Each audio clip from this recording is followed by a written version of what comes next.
Welcome dear students. बच्चे आप लोग काफी लंबे समय से इंतजार कर रहे थे एसआरबी के कंबाइंड नोटिफिकेशन के लिए। सो फाइनली एसआरबी ने अपना कंबाइंड नोटिफिकेशन 14 मार्च को रिलीज किया है, जो कि नेशनल एलिजिबिलिटी टेस्ट नेट के एग्जामिनेशन के लिए, सब्जेक्ट मैटर स्पेशलिस्ट एसएमएस की पोस्ट के लिए and senior technical officer STO की पोस्ट के लिए 14 मार्च को एक नोटिफिकेशन रिलीज हुआ है एसआरबी की तरफ से, जिसमें आपको कंप्लीट इंफॉर्मेशन दे रखी है। आप इन तीनों पोस्ट के लिए किस तरह से अप्लाई करो, किस डिसिप्लिन के लिए आप एलिजिबल हो, कंप्लीट इंफॉर्मेशन इस नोटिफिकेशन में आपको दे रखी है। आज के वीडियो में मैं डिटेल में आपको इसके बारे में बताऊंगी। तो चलिए स्टार्ट करते हैं अपने आज के वीडियो को।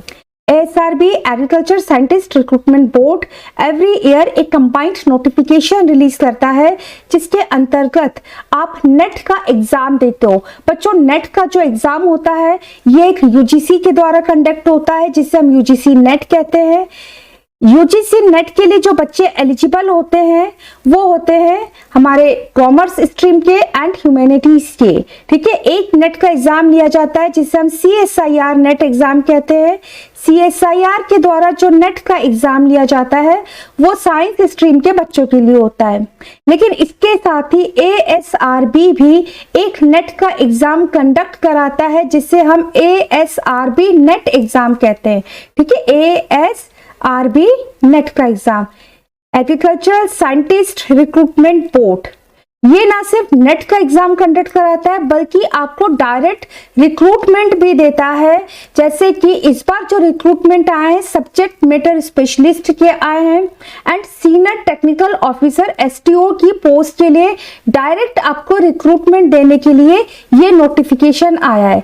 इसका मतलब है कि अगर आप इस एप्लीकेशन फॉर्म को फिल करते हो, एसआरबी के द्वारा जो एप्लीकेशन फॉर्म रिलीज किए जाएंगे उसको आप फिल करते हो, तो आप नेट एग्जामिनेशन के लिए भी बैठ सकते हो, आप एसएमएस की परीक्षा भी दे सकते हो, आप एसटीओ का एग्जाम भी दे सकते हो। लेकिन आप किस एग्जाम के लिए एलिजिबल हो इसको समझना बच्चों बहुत जरूरी है। ठीक है, तो सबसे पहले हम इंपॉर्टेंट डेट्स को देख लेते हैं। Submission of online application starts on. ठीक है, आपके ऑनलाइन एप्लीकेशन फॉर्म कब स्टार्ट होंगे? 22 मार्च से स्टार्ट हो जाएंगे 10 बजे से। ठीक है, सुबह 10 बजे से स्टार्ट होंगे and last date and time for submission of online application form वो है 10 अप्रैल शाम का 5 बजे। ठीक है, मतलब सुबह 10 बजे 22 मार्च को एप्लीकेशन फॉर्म स्टार्ट होगा और शाम को 5 बजे 10 अप्रैल 2023 को ऑनलाइन एप्लीकेशन फॉर्म को फिल करने का, इसको सबमिट करने का जो विंडो है वो क्लोज हो जाएगा। ठीक है, इसका मतलब आपके पास 1000 घंटे हैं। तो आप अपने फॉर्म को फिल करिए, अपनी सबसे पहले एलिजिबिलिटी को देखिए, डिसिप्लिन को देखिए एंड उसके अकॉर्डिंगली आप फॉर्म को फिल करो। ठीक है, जो एग्जाम का मोड होता है, चाहे आप नेट के लिए फॉर्म फिल करोगे, चाहे एसएमएस पोस्ट के लिए या एसटीओ की पोस्ट के लिए, सीबीटी एग्जामिनेशन होता है, मींस कंप्यूटर बेस्ड टेस्ट लिया जाता है और एग्जाम की जो डेट दे रखी है वो है 26 अप्रैल से 30 अप्रैल 2023। ठीक है, मतलब 1 महीने का करीब आपके पास में समय है। इस 1 महीने के समय में आपको तैयारी करनी है। सेंटर अगर हम देखें कौन कौन से हमारे को सेंटर दे रखे, तो बच्चों सेंटर की लिस्ट भी नोटिफिकेशन में दे रखी है, नीचे मैं आपको दिखाऊंगी स्लाइड के नीचे। इससे पहले हम एप्लीकेशन फीस तो देख लेते हैं। ठीक है, अगर आप अनरिजर्व्ड कैटेगरी के हो, मींस जनरल में आते हो, तो नेट के लिए 1000 फीस है, जो पहले भी यही थी पिछले साल। इसके ऊपर भी मैंने एक वीडियो बना रखा है ऑलरेडी, जो 2022 का नोटिफिकेशन था उसके ऊपर। ठीक है, तब भी 1000 फीस थी। लेकिन आप एसएमएस के पोस्ट के लिए अप्लाई करना चाहते हो तो 500 है और एसटीओ के लिए 500 है। ठीक है, इकोनॉमिकली वीकर सेक्शन के जो स्टूडेंट्स होते हैं एंड ओबीसी कैटेगरी में आते हैं उनके लिए नेट की फीस है 500, एसएमएस की 500 एंड एसटीओ के लिए 500 है। इसके अलावा जो एससी के बच्चे होते हैं, एसटी में है, पीडब्ल्यूबीडी के जो बच्चे या विमेन कैटेगरी में जो स्टूडेंट्स आते हैं हमारे, उनके लिए 250 रुपये फीस है एंड एसएमएस एंड एसटीओ की पोस्ट के लिए इनके लिए कोई फीस नहीं है। यहाँ पर बच्चों मैं आपको बता दूं कि आप एक ही एप्लीकेशन फॉर्म के द्वारा, ध्यान से सुनिएगा, एक ही एप्लीकेशन फॉर्म के द्वारा आप तीनों पोस्ट के लिए अप्लाई कर सकते हो। ठीक है, मीन्स आप सिर्फ नेट के लिए भी अप्लाई कर सकते हो, आप चाहे तो ओनली नेट के लिए फॉर्म फिल कर लो, आप चाहे तो उसी एप्लीकेशन फॉर्म में आप एसएमएस की पोस्ट के लिए या एसटीओ की पोस्ट के लिए, मीन्स कॉम्बिनेशन में आप जा सकते हो, उसके अकॉर्डिंगली आपकी फीस लग जाएगी। देखो नीचे दे रखा है, as the candidate can exercise their option for being considered either for NET और एसएमएस और एसटीओ, मीन्स आप तीनों में से किसी एक पोस्ट के लिए अप्लाई कर सकते हो, या फिर चाहे तो आप कॉम्बिनेशन में भी जा सकते हो। ठीक है, आप नेट और एसएमएस की पोस्ट के लिए अप्लाई कर दो, आप नेट या एसटीओ के लिए अप्लाई कर दो, या फिर आप तीनों की पोस्ट के लिए अप्लाई कर सकते हो। एप्लीकेशन फॉर्म आपका एक ही लगेगा, लेकिन यहाँ पर उसके अकॉर्डिंगली आपकी फीस लगेगी। मीन्स अगर जनरल कैटेगरी के बच्चों के लिए मैं बात करूं, जो अनरिजर्व कैटेगरी के, तो बच्चों आपको 1000 प्लस 500 देने होंगे, मीन्स टोटल 2000 फीस लगेगी अगर आप तीनों पोस्ट के लिए अप्लाई करते हो। ठीक है, लेकिन जो शेड्यूल कास्ट के हैं या विमेन कैटेगरी में आते हैं, पीडब्ल्यूबीडी के हैं, उनके लिए सिर्फ 250 फीस है। अगर वो तीनों के लिए अप्लाई करते हैं तो उनके लिए तब भी फीस 250 होगी, क्योंकि एसएमएस एंड एसटीओ के लिए यहाँ पर कोई फीस नहीं है। क्लियर हो गया?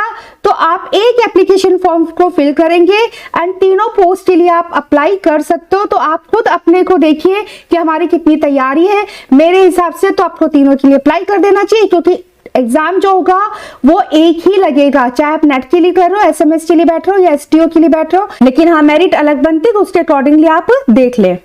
ठीक है, ट्रांजेक्शन जो होगा, जो फीस होगी, वो debit card, credit card, net banking और यूपीआई पेमेंट के थ्रू होगा। एंड ट्रांजैक्शन के लिए बच्चों यहाँ पर ये एक लिंक दे रखा है। ठीक है, इसे नोटिफिकेशन में लिंक दे रखा है, तो इस लिंक पर आप क्लिक करके आप अपने फीस को फिल करेंगे, अपने जो है ट्रांजैक्शन करेंगे। ठीक है, अप्लाई कैसे करना है? अप्लाई करने के लिए वेबसाइट दे रखी है, इस वेबसाइट पर जाकर जब एप्लीकेशन विंडो स्टार्ट हो जाएगी तब आप आसानी से अप्लाई कर सकते हो। एप्लीकेशन विंडो स्टार्ट होने का जो डेट है वो आपको बता दी, 22 मार्च से स्टार्ट हो रही है सुबह 10 बजे, और 10 अप्रैल 2023 लास्ट सबमिशन करने की डेट है, और टाइम दे रखा है 5 बजे। इसका मतलब टोटल 1000 घंटे आपके पास है अपने एप्लीकेशन फॉर्म को फिल करने के लिए।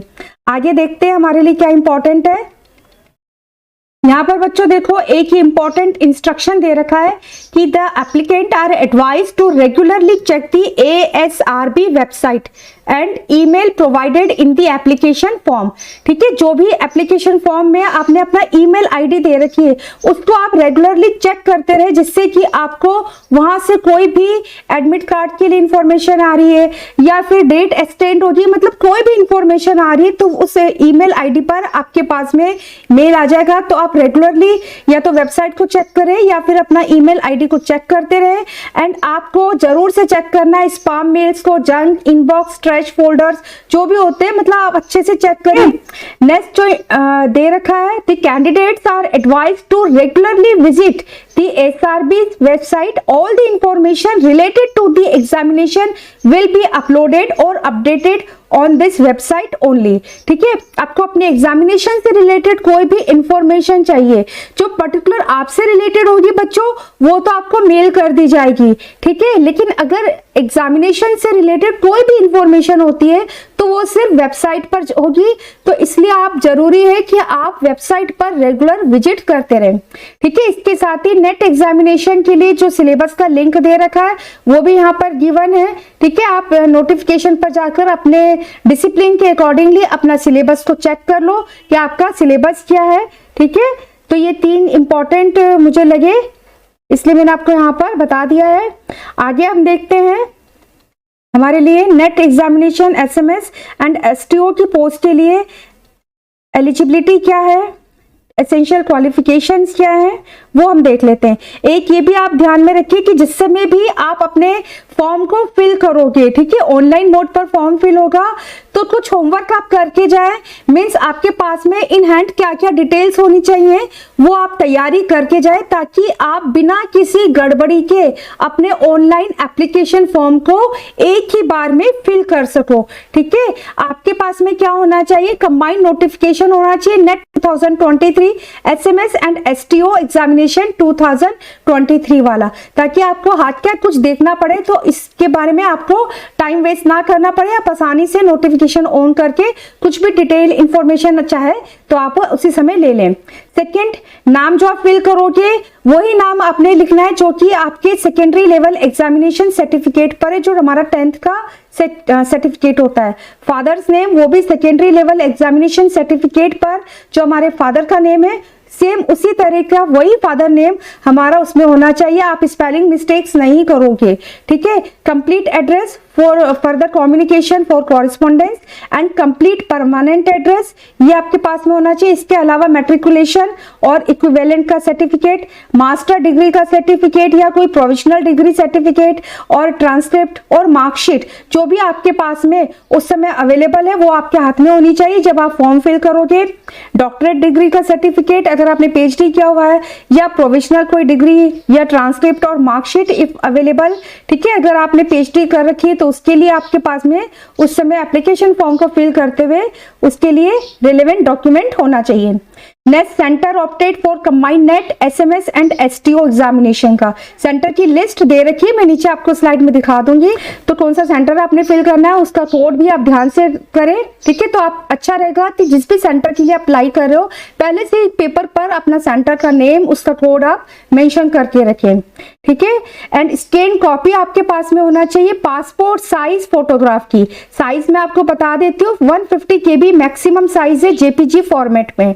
ठीक है, और इस तरह से आप अपना जो पासपोर्ट साइज फोटो हो वो इस तरह से हो कि एटलीस्ट वो 2/3 जो स्पेस है वो फोटो कवर करता हो आपके फेस का। ठीक है, मतलब फोटो में 2/3 फेस आपका होना चाहिए। और अगर आप स्पेक्स यूज करते हो तो आप इस समय चश्मा नहीं लगाएंगे, अपने स्पेक्स नहीं लगाएंगे। यहाँ पर देखो इंस्ट्रक्शंस दे रखा है एंड टेकन विदाउट स्पेक्टेकल्स। ठीक है, मीन्स अगर आप चश्मा कैरी करते हो तो आप उस समय चश्मा वगैरह नहीं लगाएंगे। और 150 KB का स्कैन फोटोग्राफ होना चाहिए जेपीजी फॉर्मेट में। इसके साथ ही स्कैन कॉपी होनी चाहिए आपके पास में सिग्नेचर की, सिग्नेचर ब्लू ब्लैक इंक से हो, व्हाइट पेपर पर हो, और इसका भी जो साइज है 80 KB की साइज में होना चाहिए। जेपीजी फॉर्मेट चाहिए सिर्फ, ऐसा नहीं है आप किसी पीएनजी में या किसी और फॉर्मेट में आप स्कैन कर दो तो वो उसको एक्सेप्ट नहीं करता है। इसके साथ ही बच्चों debit card, credit card, net banking, UPI की डिटेल जिससे भी आपने अपनी पेमेंट को किया है, ठीक है, फी का पेमेंट किया है, उसके भी आपके पास में सारा जो है इंफॉर्मेशन होनी चाहिए, रिसिप्ट होना चाहिए। Valid and active email ID होनी चाहिए जहां पर आप रेगुलर विजिट कर सको, जहां पर भी आपको एएसआरबी आपको कोई भी कॉन्टेक्ट होगा, कम्युनिकेशन होगा एएसआरबी के द्वारा किया जाएगा। The candidate should have detail of one photo ID।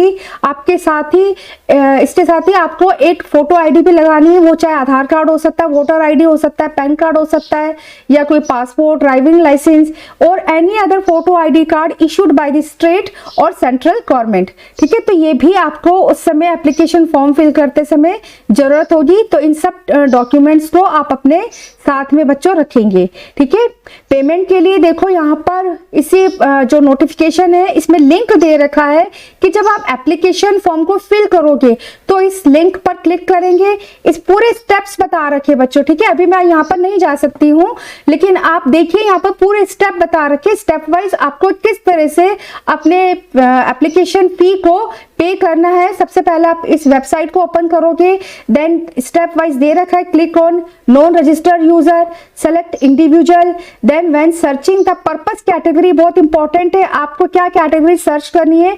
001 agriculture. ठीक है, इस कैटेगरी में जब आप जाएंगे तब आपका फी का ऑप्शन ओपन होगा, नेट के लिए, एसएमएस के लिए या एसटीओ के लिए।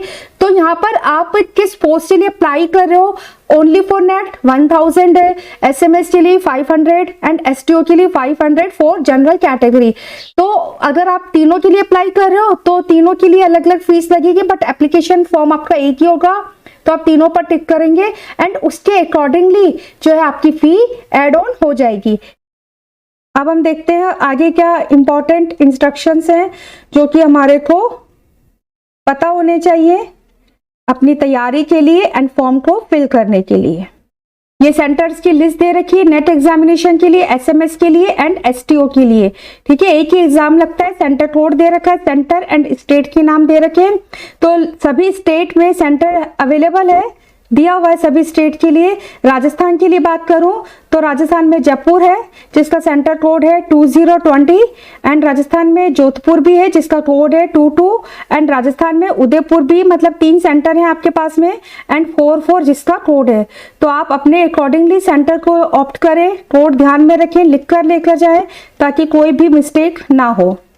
अब हम सबसे पहले देख लेते हैं नेशनल एलिजिबिलिटी टेस्ट नेट क्या होता है, जो कि ASRB के द्वारा कंडक्ट होता है। ठीक है बच्चों, जिस तरह से आप यूजीसी नेट का एग्जाम देते हो जो हमारे कॉमर्स और ह्यूमैनिटीज के बच्चे देते हैं, या आप CSIR की तरफ से होने वाला नेट एग्जाम देते हो जो कि हमारे साइंस स्ट्रीम के बच्चों के लिए होता है, इस एग्जाम को क्लियर करने के बाद आप एलिजिबल हो जाते हो इंडिया में किसी भी यूनिवर्सिटीज में as a lecturer, as a assistant professor के लिए। ठीक है, आप किसी भी डिग्री कॉलेज में एलिजिबल हो जाते हो, चाहे आप आर्ट्स के स्टूडेंट हो या फिर आप कॉमर्स के हो या साइंस के स्टूडेंट हो।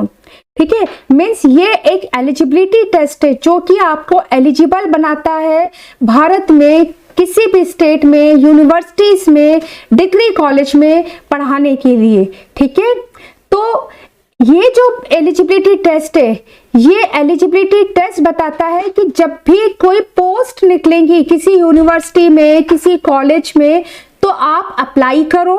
अप्लाई करने के बाद में वहां पर जो भी प्रोसेस होता होगा, मेरिट बनती होगी या फिर इंटरव्यू बेस्ड होते, तो अलग अलग यूनिवर्सिटी का अलग अलग सेटअप होता है। ठीक है, अलग अलग कॉलेज के लिए अलग अलग क्राइटेरिया होता है, तो उसके अकॉर्डिंगली फिर आप सेलेक्ट हो सकते हो। मीन्स ये मिनिमम एलिजिबिलिटी दे रहा है कि आप असिस्टेंट प्रोफेसर की पोस्ट के लिए अब आप एलिजिबल हो चुके हो।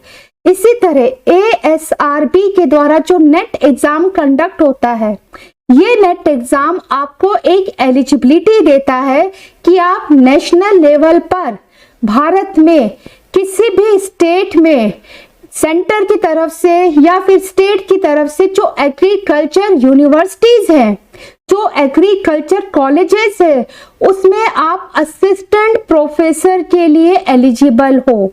ठीक है, मीन्स ASRB की तरफ से जो नेट एग्जाम होता है, ये आपको एग्रीकल्चर यूनिवर्सिटीज के लिए, एग्रीकल्चर कॉलेज के लिए आपको असिस्टेंट प्रोफेसर होने के लिए एलिजिबिलिटी देता है। ठीक है, जब भी पोस्ट निकलती है आप अप्लाई कर सकते हो एंड देन फिर मेरिट लिस्ट बनेगी एंड उसके अकॉर्डिंगली आपको जॉब लगेगी। लेकिन minimum eligibility criteria assistant professor को फुलफिल करने के लिए जरूरी है कि आपके पास में नेट की डिग्री हो। क्लियर है?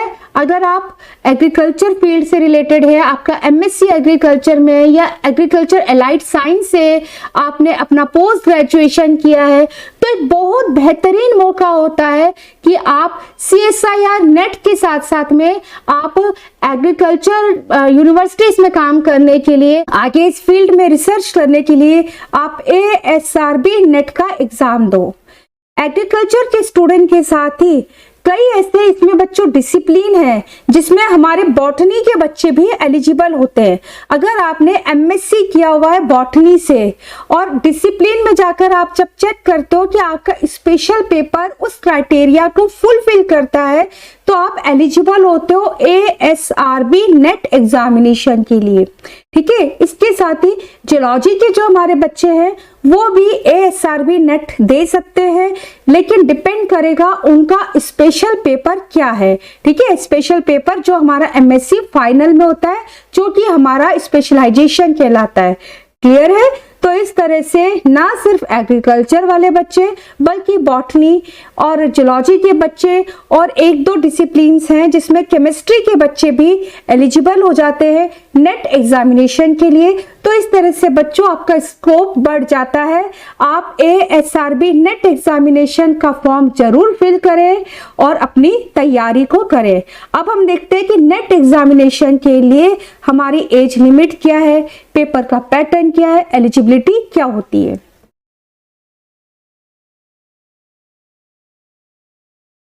देखो यहां दे रखा है, NET certificate will be issued by ASRB to the qualified candidates in digital format through DigiLocker app to enable them apply against vacancies to be notified or advertised by the state agriculture universities or other agriculture university. SAUs, AUs will satisfy themselves with regard to fulfill all prescribed eligibility condition or criteria for requisite post of lecturer or assistant professor, including authenticity of the net certificate in the profession of the candidates. ठीक है, तो इस तरह से ये आपको agriculture university में lecturer के पोस्ट के लिए एलिजिबल बनाता है। अब हम रूल अगर देखें तो इसके लिए रूल्स आगे नीचे हमें स्लाइड में दे रखे हैं, आगे हम देखते हैं, बट यहाँ पर हम पहले देख लेते हैं एजुकेशनल क्वालिफिकेशन क्या होनी चाहिए। ठीक है, a candidate must possess master's degree or equivalent in the respective discipline and specialization completed on or before 30th सितंबर 2023। पहले इस चीज को हम अच्छे से समझ लेते हैं क्योंकि इससे पहले जो मैंने वीडियो बनाया था तो कई बच्चों ने कमेंट करके पूछा कि मैडम स्पेशलाइजेशन जरूरी है क्या।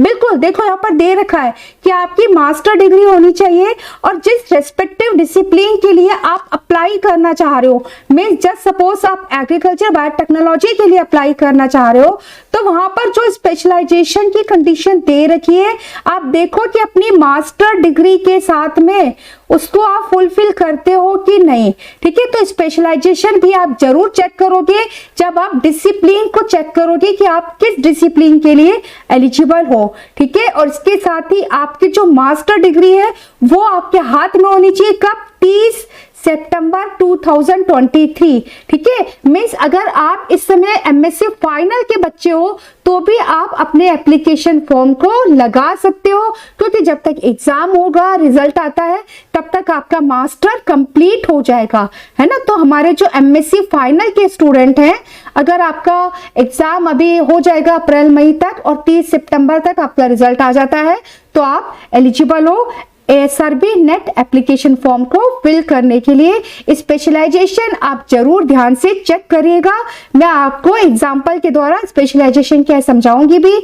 हम एज लिमिट देख लेते हैं। इससे पहले मिनिमम एज है 21 ईयर्स। ठीक है, लेकिन कोई अपर एज लिमिट नहीं है। मीन्स अगर आप 35 साल के हो, 40 साल के हो और आप ASRB नेट का एग्जाम देना चाहते हो तो आप एलिजिबल हो। नाउ नंबर ऑफ अटेम्प्ट्स, तो यहाँ पर नंबर ऑफ अटेम्प्ट्स का भी कोई रिस्ट्रिक्शन नहीं है। There is no restriction on number of attempts for appearing in the national eligibility test. आप कितनी बार चाहें नेट का एग्जाम दे सकते हो। प्लान ऑफ एग्जामिनेशन वो आगे दे रखा है। यहाँ पर सिलेबस के लिए बच्चों लिंक दिया हुआ है तो आप इस लिंक पर जाकर अपने डिसिप्लिन के अकॉर्डिंगली सिलेबस को आप चेक कर लो। ठीक है, rules of examination for net, यहाँ पर वही रूल्स है जो मैंने अभी आपको आगे समझाए हैं। ठीक है, हम इनको दोबारा से अभी नहीं देखते। फीस भी हमने देख ली है। अनरिजर्व कैटेगरी के लिए 1000 है and economically weaker section OBC के लिए 500 and SC ST PWBD and women's के लिए 250 रुपीज फीस है फॉर ओनली नेट एग्जामिनेशन। ठीक है, अब हम एग्जामिनेशन का पैटर्न देख लेते हैं। Yes, plan of examination for net, ये बहुत इंपॉर्टेंट है, अच्छे से समझ लेना इसको। आपका जो पेपर लगेगा नेट एग्जाम के लिए, ठीक है, सिर्फ एक ही पेपर होगा। कितने नंबर का होगा? 150 मार्क्स के लिए आपका पेपर लगेगा।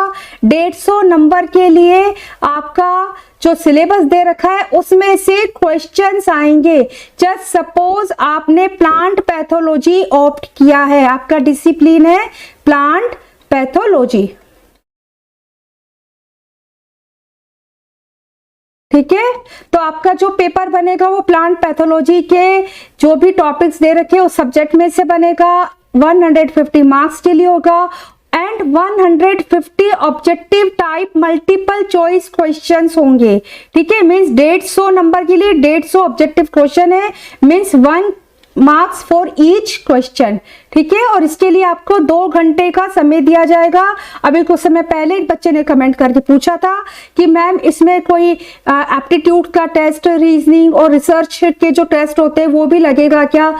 तो ऐसा इसमें नहीं है। जैसा यूजीसी नेट में एक पेपर होता है, पेपर 1, जिसमें आपका aptitude based, research based test होता है, ऐसा यहाँ पर नहीं है। CSIR में भी एक टेस्ट होता है जिसमें आपका जो मैथमेटिकल एप्टीट्यूड देखा जाता है, तो वो भी यहाँ पर नहीं है। यहाँ पर सिर्फ एक ही पेपर होगा बच्चों, 150 नंबर का होगा, 150 क्वेश्चन के लिए होगा, 1 नंबर का 1 क्वेश्चन है। ठीक है, और 2 घंटे इसके लिए आपको दिए जाएंगे। लेकिन आपको बच्चों ध्यान में रखना है कि यहाँ पर नेगेटिव मार्किंग है। ठीक है, अगर आपने गलत आंसर पर टिक किया है तो उसके लिए 1/3 मार्क्स जो है आपके लिए डिड्यूस हो जाएंगे, डिडक्ट हो जाएंगे। और बहुत ही केयरफुली आपको इस चीज को समझ लेना है, there will be no rounding off fractions of marks. ठीक है, राउंडिंग ऑफ नहीं है। इसका मतलब है कि देखो यहाँ पर दे रखा है minimum marks required for qualifying net examination. ठीक है, मिनिमम इतने नंबर तो आने ही चाहिए आपके, उसके बाद फिर मेरिट लिस्ट बनती है। समझ गए? तो राउंडिंग ऑफ नहीं है। जैसे कि अनरिजर्व कैटेगरी के लिए मिनिमम क्वालिफाइंग मार्क्स दे रखे 75 मार्क्स। अगर आपके 74.67 मार्क्स आते हैं तो इसका मतलब यह है कि आप क्वालिफाई नहीं करे हो, आप क्वालिफाइंग रेंज में नहीं आए हो, है ना। राउंडिंग ऑफ करके 74.67 को 75 नहीं किया जाएगा, आपका एग्जैक्ट 75 नंबर तो होना ही चाहिए मेरिट लिस्ट के लिए कंसीडर होने के लिए। क्लियर है? ठीक है, गॉट इट माई पॉइंट। इसी तरह ओबीसी के लिए दे रखा है 67.5 एंड SC ST PWBD के लिए दे रखा है 60 मार्क्स। ठीक है, यानी कि 40%। तो इतना मिनिमम क्वालिफाइंग मार्क्स है, उसके बाद मेरिट लिस्ट बनती है एंड कोई राउंडिंग ऑफ नहीं किया जाता है मार्क्स के लिए। तो ये हमने देख लिया था एग्जामिनेशन का पैटर्न। अब हम चेक कर लेते हैं disciplines and their approved eligibility of qualification for NET, SMS and STO। देखो तीनों पोस्ट के लिए एक ही डिसिप्लिन एंड एलिजिबिलिटी का क्राइटेरिया दे रखा है ना। तो इसलिए आप एक एप्लीकेशन फॉर्म के द्वारा एक बार सिलेबस को पढ़ के आप तीनों ही एग्जामिनेशन के लिए अप्लाई कर सकते हो। ठीक है, डिसिप्लिन को बच्चों बहुत ध्यान से समझ लेना। मैं आपको एग्जांपल से समझा देती हूँ। जैसे हमारा डिसिप्लिन है एग्रीकल्चरल बायोटेक्नोलॉजी, जिसके लिए कोड है 01। इसके लिए एलिजिबिलिटी क्वालिफिकेशन क्या है? मास्टर्स डिग्री इन एग्रीकल्चर और बायोटेक्नोलॉजी और मॉलिक्यूलर बायोलॉजी एंड बायोटेक्नोलॉजी और जेनेटिक इंजीनियरिंग और बॉटनी और प्लांट साइंसेस और लाइफ साइंसेस और प्लांट फिजियोलॉजी। ठीक है, मीन्स इनमें से किसी भी स्ट्रीम में आपके पास में मास्टर डिग्री है with specialization in plant biotechnology. Means अगर आपने बॉटनी से MSc कर लिया, ठीक है, और आपके पास में स्पेशल पेपर है इकोलॉजी का या प्लांट पैथोलॉजी का, तो आप एग्रीकल्चरल बायोटेक्नोलॉजी के लिए एलिजिबल नहीं हो बच्चों। इस चीज को समझ लेना। अगर आपके पास में बॉटनी के साथ में स्पेशल पेपर प्लांट बायोटेक्नोलॉजी का है तभी आप एलिजिबल हो एग्रीकल्चरल बायोटेक्नोलॉजी के लिए। तो ये चीज आप अच्छे से ध्यान में रखना। अपने डिसिप्लिन को आपने जरूर चेक करना है, स्पेशल पेपर को आपने जरूर से देखना है। हम 1-2 और एग्जाम्पल ले लेते हैं। जैसे हमारा नेक्स्ट डिसिप्लिन है एग्रीकल्चरल एंटोमोलॉजी एंड इसके लिए कोड है 02। यहाँ पर मास्टर डिग्री इन एग्रीकल्चर और एंटोमोलॉजी और जूलॉजी और सेरिकल्चर और एपीकल्चर और plant protection with specialization in agricultural entomology. Means अगर आपने जूलॉजी से MSc किया है लेकिन आपके पास में स्पेशल पेपर क्या होना चाहिए? Agricultural entomology. तो स्पेशलाइजेशन वाला जो क्राइटेरिया है ये बहुत इंपॉर्टेंट है अपने डिसिप्लिन को देखने के लिए। अपने एप्लीकेशन फॉर्म में जब आप डिसिप्लिन को फिल करेंगे तो आप देखिए अपने एमएससी के साथ में आपका स्पेशल पेपर क्या लगता है। ठीक है, हमारे बॉटनी के बच्चे अगर प्लांट बायोटेक्नोलॉजी के साथ में स्पेशल पेपर को लेकर एमएससी करे हैं तो एग्रीकल्चर बायोटेक्नोलॉजी के लिए बच्चों आप एलिजिबल हो। इसी के साथ में बॉटनी के बच्चे एलिजिबल हो जाते हैं economic botany and plant genetic resources के लिए। अगर आपके पास में मास्टर डिग्री है एग्रीकल्चर में, बॉटनी में, हॉर्टिकल्चर में, प्लांट फिजियोलॉजी में, स्पेशलाइजेशन है आपका एग्रीकल्चरल बॉटनी और इकोनॉमिक बॉटनी और प्लांट जेनेटिक रिसोर्सेज। ठीक है, तो बॉटनी के साथ में एमएससी होने पर अगर आपका इन तीनों में से कोई भी स्पेशल पेपर लगता है तो आप 02 कोड के लिए, economic botany and plant genetic resources discipline के लिए बच्चों आप एलिजिबल होते हो। ठीक है, इस तरह से अगर हम देखें प्लांट पैथोलॉजी कोड को देखें 08 जिसका कोड है डिसिप्लिन है plant pathology, master degree in agriculture और बॉटनी और लाइफ साइंसेज और plant protection with specialization in plant pathology और माइकोलॉजी। तो अगर आपने प्लांट पैथोलॉजी के साथ में एमएससी बॉटनी किया है तो आप एलिजिबल हो प्लांट पैथोलॉजी के लिए। प्लांट बायोकेमिस्ट्री में अगर हम देखें जिसका कोड है 07 तो यहाँ पर आपका एमएससी होना चाहिए प्लांट बायोकेमिस्ट्री, एग्रीकल्चरल बायोकेमिस्ट्री और biochemistry with specialization in plants. ठीक है, तो यहाँ पर बच्चों आप बहुत ही केयरफुली अपने डिसिप्लिन को आप समझेंगे। ये लिस्ट दे रखी है, मैं सभी तो आपको नहीं बता सकती हूँ। ठीक है, तो आप बहुत ही केयरफुली इस लिस्ट पर जाए जो कि नोटिफिकेशन में ही आपको दे रखी है। मैं सारा नोटिफिकेशन के थ्रू ही आपको बता रही हूँ ताकि आपको चीज़ों को समझने में आसानी रहे।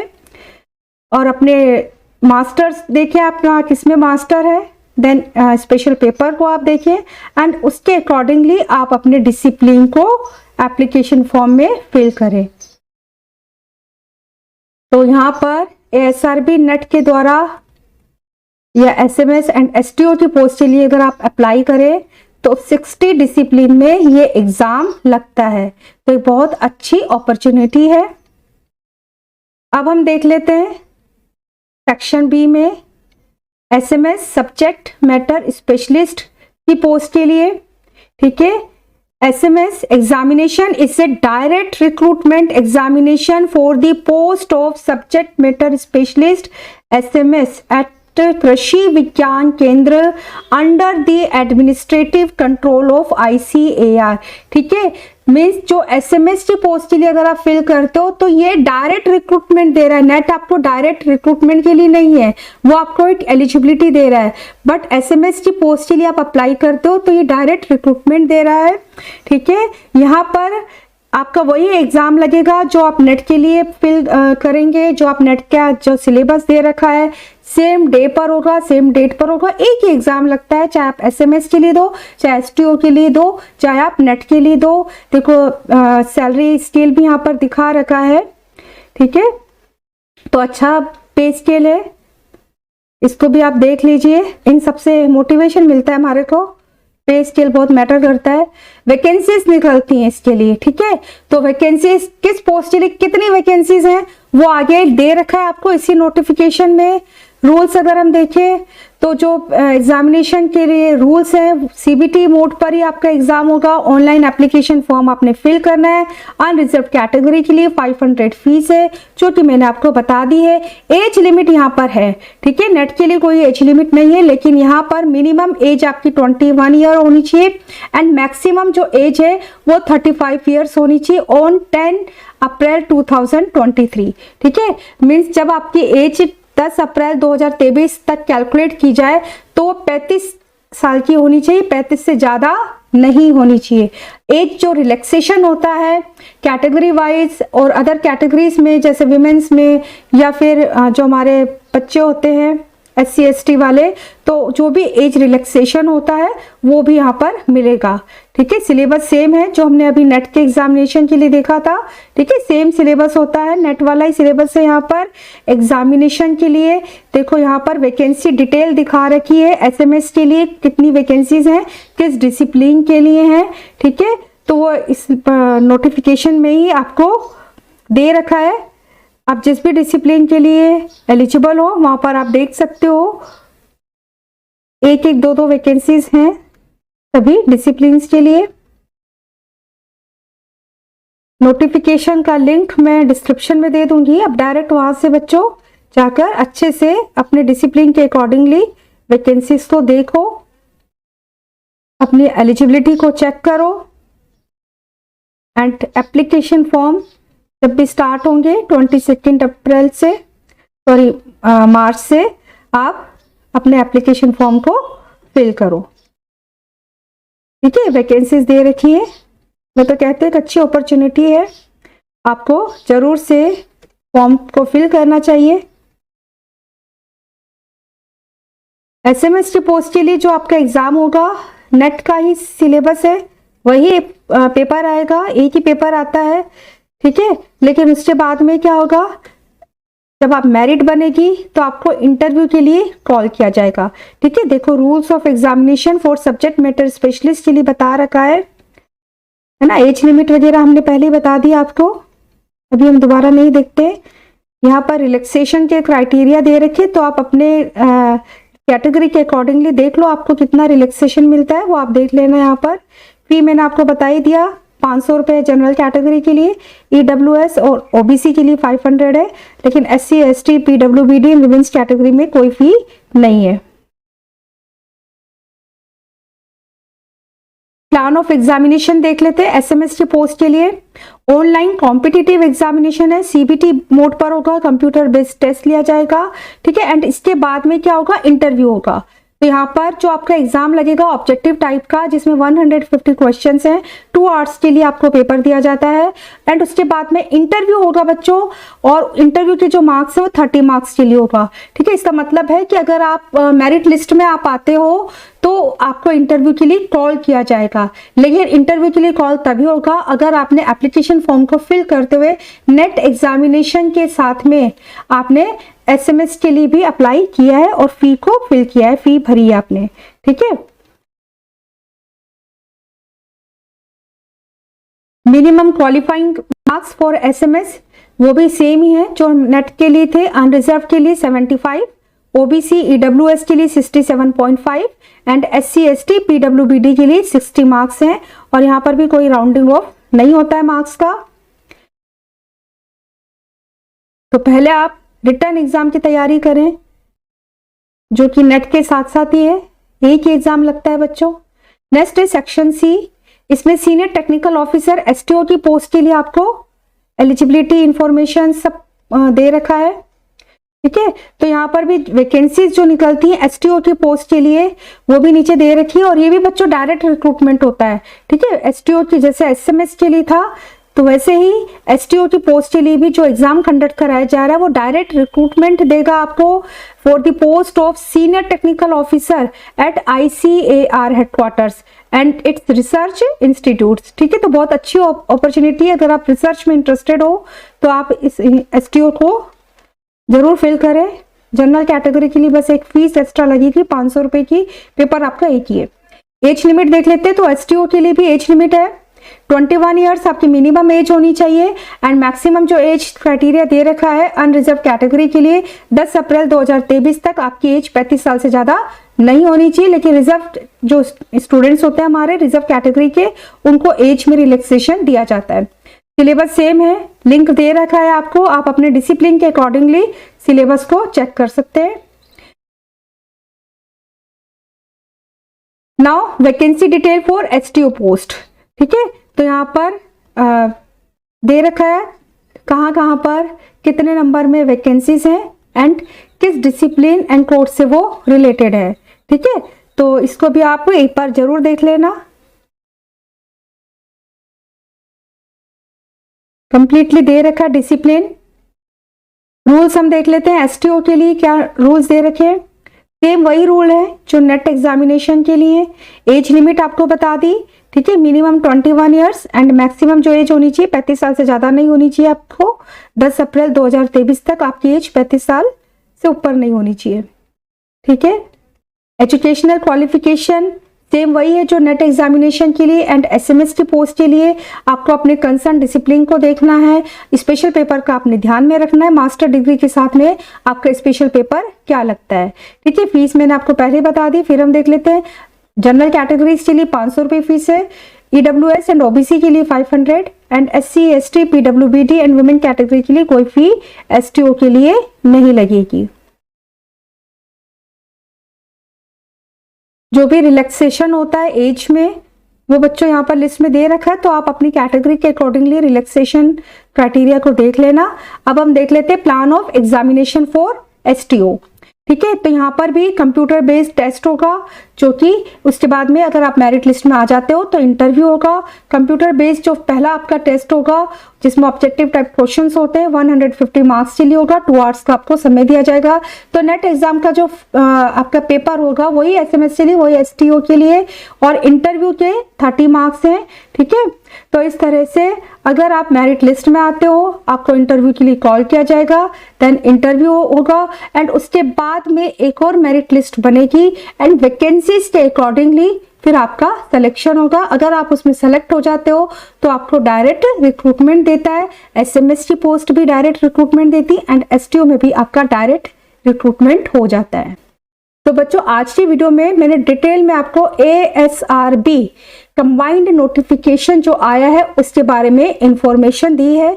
नेट क्या है, एसएमएस के लिए क्या नोटिफिकेशन है, एसटीओ की पोस्ट के लिए क्या नोटिफिकेशन है।